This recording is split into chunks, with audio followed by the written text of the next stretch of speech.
Let's make gluten-free, dairy-free crispy rice treats. For our ingredients, we will first highlight organic crispy rice by the Real Cereal Company.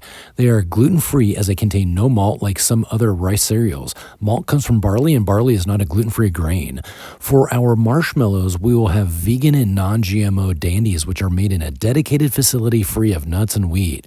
As a butter replacement, we will use organic coconut oil. We'll add a dash of pink Himalayan salt, and finally we'll use organic vanilla extract. This will be our first batch.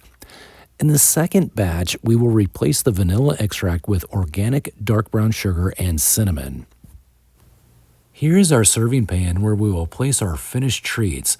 Let's put a few drops or more of coconut oil in our pan so that the treats don't stick to it when we're done making them.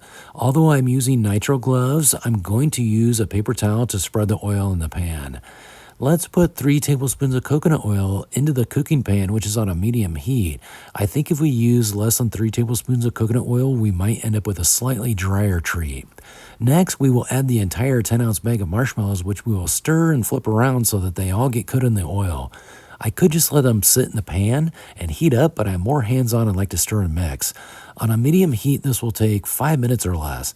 I will occasionally flip the marshmallows so that they heat evenly. Once the marshmallows puff up and are all sticking together and looking gooey, we'll sprinkle in around 1/4 teaspoon of salt. The sodium helps to bring balance and additional savoriness to the flavors in the gooey, sweet, crunchy morsels.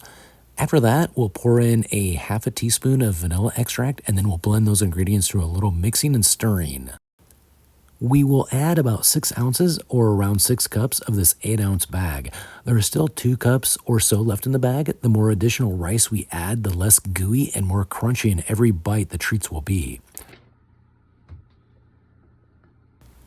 We will flip and stir and scrape and mix all of the ingredients together, and this will take a minute or two.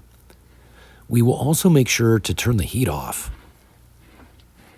Finally, we will pour the mixture into our pan where we will flatten it out. I'm using a wide flat spatula to push the mixture so that it fills the rectangular pan evenly. You could also use the bottom of another pan to flatten out the mixture. One of the issues you might have is the mixture sticking to anything it touches, including spatulas and hands. Coconut oil on your hands, gloves, or other kitchen utensils helps to prevent sticking until the mixture cools and it's less sticky. The marshmallows might stick to wax paper, so it would be beneficial to smear some coconut oil first on whatever surface you are using to flatten the mixture, especially when it's still hot. As I'm flattening this batch out, it's a challenge not to notice these scrumptious ribbons or marbling of marshmallow within the mix, and it already looks super yummy. For our second batch, we will just repeat the process of the first batch, but we'll replace the vanilla extract with organic dark brown sugar and cinnamon. We're using 3 tablespoons of coconut oil, but if you'd like a little more gooey without adding more marshmallows, you could add another tablespoon or 2 of coconut oil. You could conduct your own experiment where you make 2 batches of treats, one made with the regular recipe, which is called the control group in research, and then the second batch is the experimental group where a change in ingredients and or the procedure is introduced. The change made is the independent variable, and the response that we have to the change, whether we like it or dislike it, is the dependent variable. Let's add 1/4 cup of organic dark brown sugar, which looks amazingly rich and has a wonderful molasses coating and aroma. Then we'll add 1/4 teaspoon of organic Saigon cinnamon. Next, we'll add 5 or 6 cups of rice cereal and mix it all together. The sweet, gooey, chewy of the marshmallows and the crisp of the rice cereal make for such an amazing combination. We just have to mix it all together and make sure that we leave no toasted puffed rice behind. In past experiments, instead of adding brown sugar and cinnamon, I've added dehydrated blueberries, and those turned out really delicious. After thoroughly mixing, we will pour it all into our already oiled pan.